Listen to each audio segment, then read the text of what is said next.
کی ہے کہ منافقت کا جو آغاز ہوا وہ عبداللہ بن ابئی جو ابن سلول تھا اس نے کیا، اور اس کا جو منافق ہوتا ہے اس کا بیسک مقصد ہوتا ہے دنیا کے فوائد حاصل کرنا. وہ بیسیکلی ایک اپرچونسٹ بندہ ہے، اس کا دین سے، اخلاقیات سے، مذہب سے کوئی تعلق نہیں ہوتا، اس کو صرف اپنا فائدہ عزیز ہوتا. اب دوسری بات جو رسول اللہ صلی اللہ علیہ وسلم کی تعلیمات ہمارے لیے ہیں، یعنی آپ کی امت کے لیے، تو آپ نے فرمایا کہ جس میں 3 خصلتیں ہوں گی وہ پکا منافق ہے، اور جس میں ان 3 میں سے ایک خصلت ہوگی تو وہ منافقت کی ایک شاخ پر ہے جب تک کہ اس کو ترک نہ کر دے. اور فرمایا بات کرے تو جھوٹ بولے، اور وعدہ کرے تو خلاف ورزی کرے، اور اگر اس کے پاس امانت رکھوائی جائے تو اس میں خیانت کرے. ایک اور حدیث مبارکہ میں ایک راوی بیان کرتے ہیں کہ آپ نے بھی فرمایا کہ جب جھگڑا ہو تو بد کلامی کرے، یعنی ابیوسو لینگویج جو ہم یوز کرتے ہیں.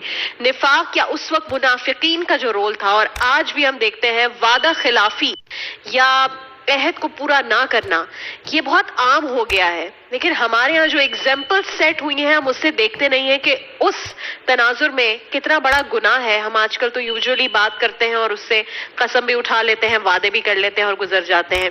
اسلام میں اس حوالے سے کتنی سخت تعلیمات دی گئی ہیں، اور آج کل کے لیے کیا اس میں نالج ہے؟ دیکھیے، نفاق کے معنی ہے چھپانا. بہت لمبی ڈیٹیل ہے، میں آسان کر کے بتاتی ہوں. سرنگ لگانا، چھپانا. اور بیسک اس کا سمپل یہ ہے کہ آپ کی زبان پہ کچھ ہو اور آپ کے دل میں اس کے اگینسٹ ہو، یعنی جو میں کہہ رہی ہوں وہ میں کر نہیں رہی، صرف زبانی کہہ رہی ہوں. اور اس کی جو بنیاد رکھی دین اسلام میں، جیسا کہ ابھی آپ نے بات بھی کی ہے کہ منافقت کا جو آغاز ہوا وہ عبداللہ بن ابئی جو ابن سلول تھا اس نے کیا، اور اس کا جو منافق ہوتا ہے اس کا بیسک مقصد ہوتا ہے دنیا کے فوائد حاصل کرنا. وہ بیسیکلی ایک اپرچونسٹ بندہ ہے، اس کا دین سے، اخلاقیات سے، مذہب سے کوئی تعلق نہیں ہوتا، اس کو صرف اپنا فائدہ عزیز ہوتا ہے. اس وقت عبداللہ بن ابئی کو لگا کہ اگر میں نے رسول اللہ صلی اللہ علیہ وسلم ان کے ساتھ بیعت کر لی اور کہہ دیا کہ میں بھی ایمان لاتا ہوں تو مجھے فائدہ ہو سکتا ہے، ادروائز میری تو چلی ہی جائے گی گدی، اور میری جو تاج پوشی ہو رہی تھی وہ رہ جائے گی. یہ اعتقادی منافق کہلاتا ہے، یعنی کہ جو زبان سے کہے کہ میں اللہ پر اور یوم آخرت پر ایمان رکھتا ہوں لیکن دل سے ایمان نہ لائے. اللہ سبحانہ وتعالیٰ نے قرآن پاک میں، سورہ بقرہ میں، دیگر آیات میں بے انتہا وضاحت کے ساتھ ان کا تذکرہ کیا منافقین کا، اور فرمایا کہ ان کے لیے دردناک عذاب ہے، کیونکہ یہ دوہرا گناہ کرتے ہیں. کفار کے لیے عذاب کم ہے، منافق کے لیے دگنا ہے، کیونکہ کفار کی طرح دل میں ایمان بھی نہیں ہے.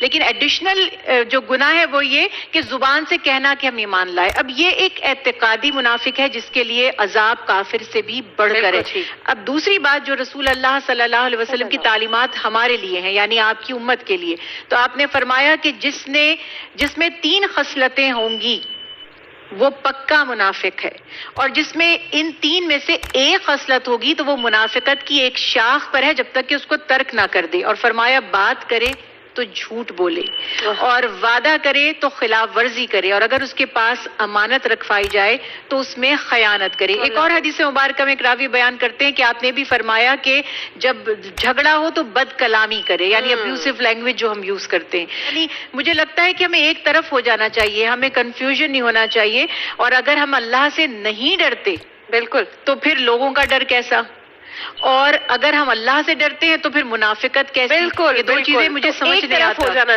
تو اب یہاں پہ ہم نے سوچنا ہے کہ استغفر اللہ، کہ اگر ہم اپنا جائزہ لیتے ہیں تو علماء کرام نے تھوڑی مہربانی کی ہمارے لیے اور ہمیں بتایا کہ یہ عملی منافق ہے، اس کا انجام اتنا برا نہیں ہے جتنا اعتقادی منافق کا ہے.